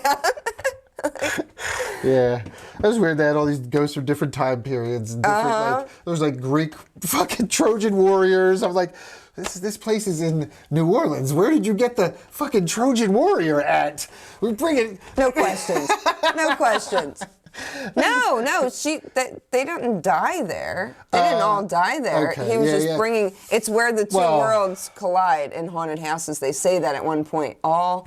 Both worlds, but some people did die there, though. When Crump takes over, probably like 100. She started bringing in 100 ghosts from anywhere that would just show up. So they could have been. But then the other 799 could have been from anywhere. Yeah, right, I guess. Yeah. Okay. At any rate, I guess they could have had. It was just weird. They do make a point so it's not that weird, like to kind of say that she was pulling in ghosts from places. Yeah. Very good. Very true. Okay. All right. So at the end we get Bruce delivering the piece of hat to Harriet. Bruce has broken the fucking thing. Just in time, Ben's kind of faking out that he's going to be the willing soul. Yeah, Ben's keeping him occupied. And the ghosts have all turned and stood with the heroes at this point. And, the ones that were running. And but this scene too, it's like exactly the end of the movie when you see all the ghosts coming at like that flying around, like they were flying exactly how they do in the ride. I love it. Yeah, and I mean Ben, does his thing. He says some fitting ending dialogue and stomps the ghost, stomps Crump into his he stomped him. And that's it. Banishes Crump. We're using Harriet and Leota, doing the incantation. Yeah. And a lot of them, they're like, you're free, basically. And some of them are just there, and they're like, Father Kent still has all his posse of ghosts around him. He's like, what's happening? And Madame Leota's like, I'm not leaving either. I'm going back in my crystal ball. Some of these ghosts. It's actually pretty roomy in there, she was saying. And I was like, oh, so the Haunted Mansion will literally be the ride. It's now the ride where the fun ghosts are kind of there. Like, that's kind of the way I saw it because she's still there, and even though it was like real spooky before, and I don't know, it was like there are fun ghosts there now. Ones that want to dance and want to. Yeah, it says many of the ghosts decide to stay at the mansion now in harmony with Gabby and Travis. Harriet regains full confidence in her psychic abilities, and she stays on there. She's there like it's we like see her there at the end. We cut it to Halloween, and they're all having. They're all coming back to the Halloween party. Kent's been ordained, and he's a real priest now. No, a minister. No, he said ordained minister. You can do that online. He goes just in case somebody wants to get married. But he said ordained minister. All right, fine, ordained minister. It says priest on the wiki, he said minister in the movie. Bruce maintains his newfound friendships, and Ben goes back to teaching, and. At the very end, he's outside his house, and the cat is back and waiting at his door, and he picks the cat up, and he's looking at it, and there's a fucking tag, and the tag says tater tot. Mm-hmm. So that was, and they did say at one point that his wife's favorite snack. Well, and that's what she went to go, get when she died. But at one point, when Harriet was explaining to him the two circles that intercross of the worlds, she's like, she's not in this realm, and that's something to be happy about. And she's like, but I do think that we get ghost winks. And she's like, tells the story of her father loving model trains, and so every now and then when she's sad, she'll hear a train in the distance, and she's like, I know that's my dad giving me a ghost wink. And so at the end, when you see that this cat that's been trying to get inside his house is called Tater Tot, he turns around and he's like, what? Are you going to cry right now? I Because I'm getting filled up. Yep. Oh my God. It was like, I was like, that's a ghost wink. Yep. Oh my God, I did not see that coming. Super cute. At all. Yep. Yep, didn't see that one, but that was great writing. Yep. All of it. Ben, I was so most connected with his character because every time he told some little bit, and there's even a part where, like, he tells us how she, you know, he fought with her and then she goes and she dies getting tater tots. And it's kind of comical when they're saying, because... Whoa. Because Danny DeVito's like, what was her cholesterol? Yeah, that's what it was. Like, it was a really heavy moment. Yeah. And everybody is I was just like, I don't ever want to fight with you again. And yeah, I know. Believe me, I was sitting there and I was like, oh man. Because he just, it was heartbreaking. And Danny DeVito just breaks the tension with a fucking joke. Oh my God. Her cholesterol must have been through the roof. And he's like, I needed that. And everyone starts laughing. Everybody laughs, yeah. And then at the end, I think we, the audience, needed it too, because it was really like, but that's really why the writing was so great. And it's Disney. They're not gonna. They put out. The majority of the time, it's usually cookie cutter crap. Yeah, but this was like. But this was funny. really well written. No, the characters were very well done, man. The characters were great in this. They're like all the writing and everything. I mean, it was just. And then at the end, where he's going to, you know, he's pretending to be a willing soul. He kind of goes, no. He's like, I don't need to go see her. I know you're lying to me, and I know that you knew I loved her. And then they show just like cuts of them throughout life where they're like dancing and just walking and laughing, and you're like, it doesn't matter what you say to each other sometimes. You just, like, you have those moments. And that was another, I was like crying. And then at the end with the tater tot, I'm like, oh my God, Ben. Oh my God. Yeah, it was a tearjerker. Oh God. Yeah, it was good. And like, I do think with Disney, the last few like live actions, maybe not all of them, but like in recent years, I'm getting a lot of, I don't know, like movies that aren't so cookie cutter and kind of have like a little bit of adult humor. And Pixar kind of started that with the Illumination, all that phase, having the adult humor and stuff. But this was just, it wasn't even adult humor. It was just like funny. It was just like perfectly timed comedy where if you were in front of it, like, you know, but you have those moments of like, that really hit my soul. And then you're laughing, you know? Yeah, no, it was absolutely great writing. It was a great movie. I really, really enjoyed it. Quick bit of trivia here as we move on and I have some see trivia. what else you have. But I will tell you that Winona Ryder as Pat the New Orleans tour guide, the reason we didn't know was she's uncredited.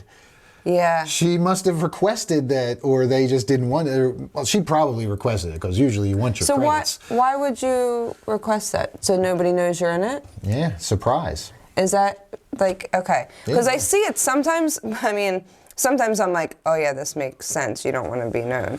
Well, I mean, it could be that. It could be that you don't want it in there, but it's I mean, that was a very surprising and delightful cameo. Yes. Like, when she popped up, I was like, oh my God, it's Winona. Yeah. And it was such a fun little spot for her to do, because there's like a great little, like, it's not like she's just there for a minute. There's a good couple minutes of interaction with them and everything while they're going through the tour. And it was really cool. It was really cool seeing her. Yeah. You know, as one of our resident spooky goth girl icons. We got her and Jamie Lee. Come on. Yeah, I know, man. It's good. It was good. All right, what else we got in the trivia section? So something that I thought was cool, because when I was watching it, I was like, wait a minute. And I think I may have said this out loud. I was like, oh, Gracie Manor, which is like the actual haunted mansion. I was like, it doesn't look like the one in Disney World. But I've never been to Disneyland. But now in hindsight, this makes sense. So Gracie Manor is modeled after the original Disneyland Haunted Mansion, which is like that New Orleans kind of like white with pillars out front, like white building, kind of, you know, Capitol building looking. And Crump Manor is modeled after Magic Kingdom's Haunted Mansion at Walt Disney World. So that's like the brown building with the green kind of side room that you walk into.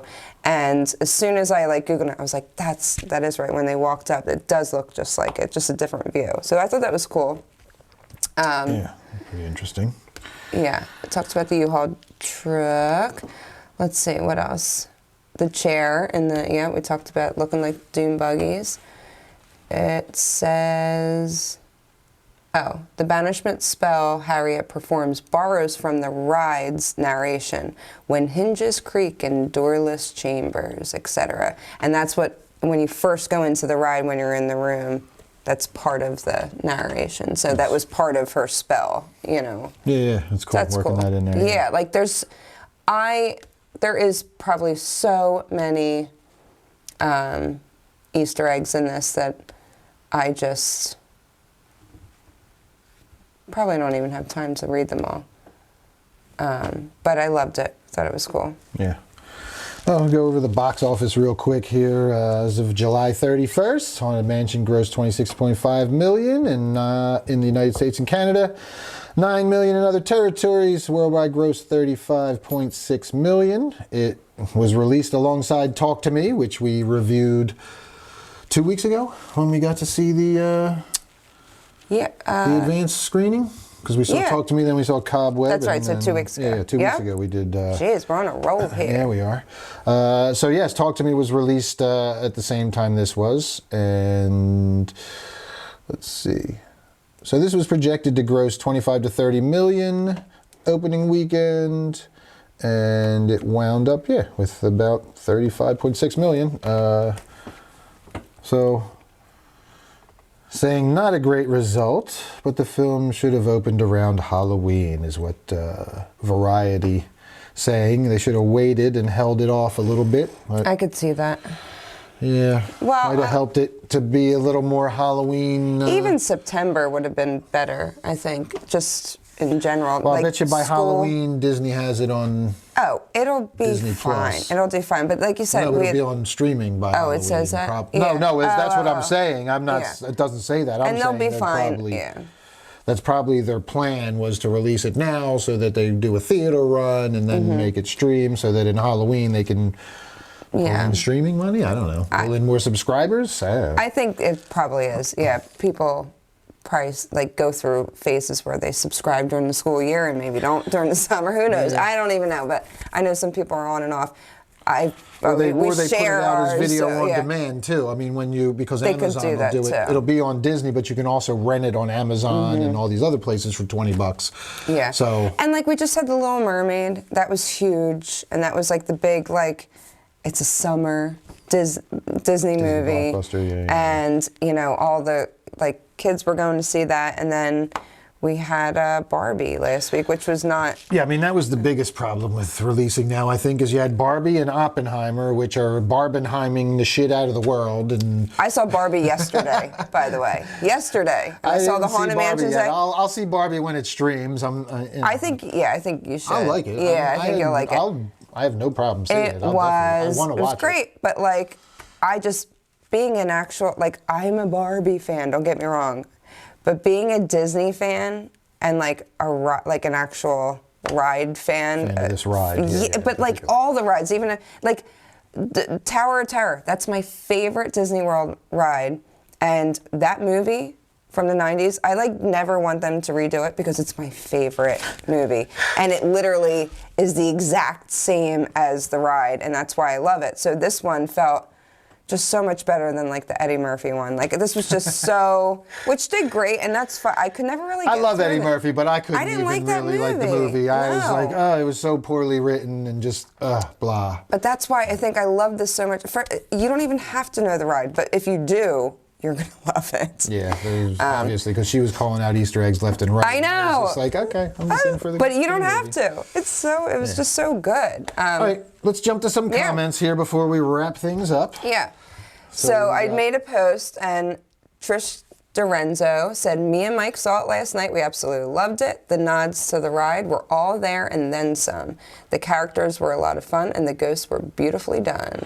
Shout out to Mike from the B-Movie Monsters, B-Movie Mike from the B-Movie Monsters, who we will see in Ohio in a couple weeks for Slasher Fest. Yes, God, that's a couple weeks away. So if you're listening from out there, come on out to if Hatfield. you're in Cleveland. The 19th. All right. Athena Athens said, I used to work at Disneyland. I'm familiar with the Imagineers' original story behind it, which we talked about a little bit.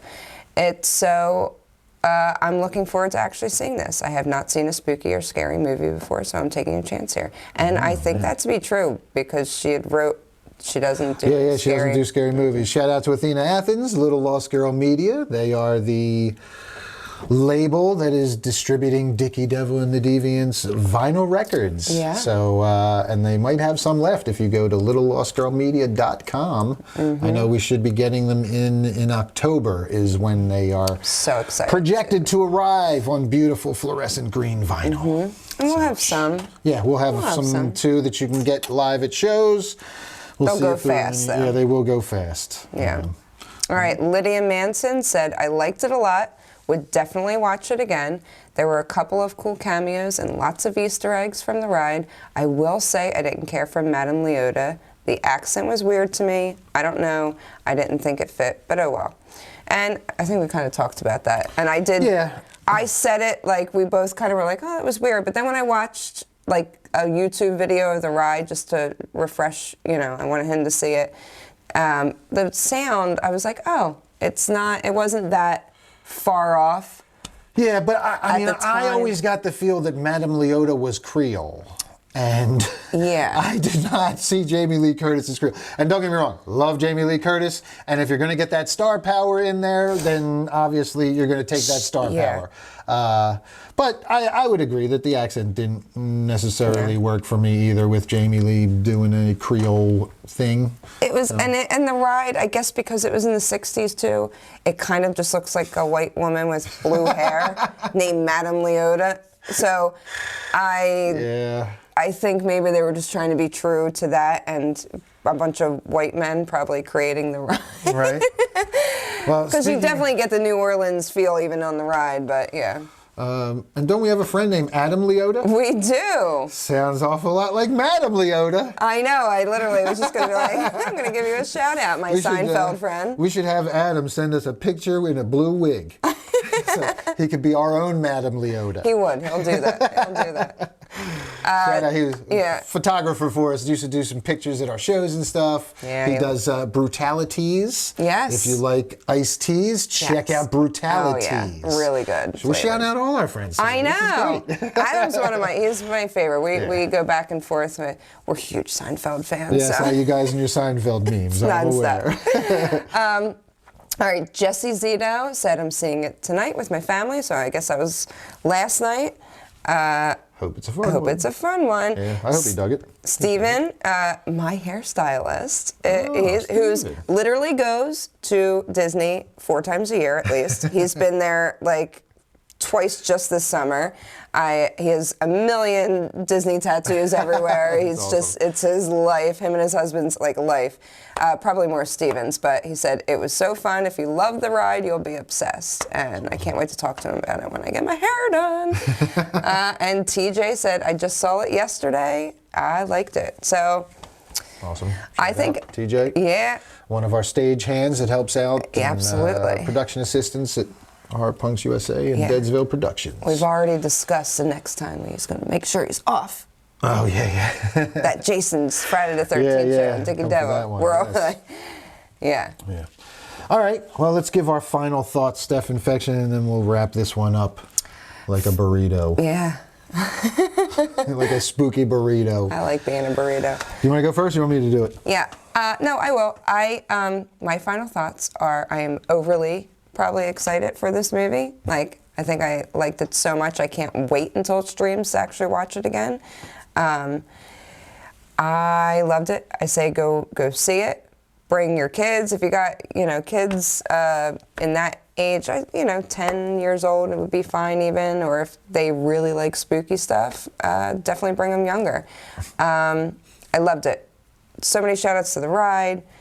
Rating was great. I was crying. I was laughing. I loved it. Absolutely loved it. Go see it. Go see it. Definitely. Yeah, I feel pretty much the same way. Definitely go see it. A bit of a long run time, like I said, but There's nothing that really dragged. It just, it was a long time to sit in the theater. But excellent movie. I mean, and I definitely say go see it in the theater because the effects are amazing in it. Everything looks so great. It just. There was nothing that looked cheesy. There was nothing that looked hokey in there. Yeah. It just looked so good. And I did note that that they went to Skywalker Ranch for post-production. In the credits it said. So, they do top-notch work there. They get nothing but the best. And it shows. I mean, the effects in this thing are worth it. The writing is outstanding. It was a great script. All the characters are fun and fleshed out and all have a story arc. That sees them all grow. It's just very well done. All the humor hits, and the ghosts are spooky. It's not scary. Don't go into this thinking that you're going to get Insidious or the Boogeyman or something scary like that. This is a fun, spooky movie. But I don't want to call it campy though, because it is. While it's funny, there is a lot of heartfelt stuff in here, man, and there's a lot of stuff that'll. It hit everything. Yeah, it definitely touches on a little bit of everything on the emotional spectrum. Yeah, I definitely say go see it in the theater, and I'm gonna look forward to watching it again when it streams. Yeah, definitely. Because I loved it. I thought it was awesome. So, 2 big thumbs up. 2 big thumbs up. Well, you have, how big are your thumbs are pretty big too. Mine are skinny but long. Yeah, you got big old Sasquatch thumbs. That's 4 big thumbs up. 4 big thumbs. And a big back. And a big back, yep. All right. Talking about my actual back, people. So now. All right, well, that's going to do it for us here today at Deadsville Horror Talk. Thanks for joining us. Again, if you are listening on Spotify, make sure you follow. Every week we try and do a new episode and give you whatever the latest release is. Make sure you follow us on Facebook and Instagram and Deadsville Productions on TikTok and where else are we? YouTube. Don't forget the YouTube channel where you can subscribe and watch these podcasts and 1-minute movie reviews by me and some music videos from Dickie Devil and some acting from the lovely Steph Infection, and I don't know, maybe she'll throw some feet pics out there or something one of these days. She usually dances around in fishnets for you in a Dickie Devil shirt. Yes, I do that. A little dance. No feet though. Don't. Oh, is that what I look like? I gotta stop then. All right, that's gonna do it for us, folks. Until next time. You say stay spooky. Stay spooky! Bye, Scream Hearts.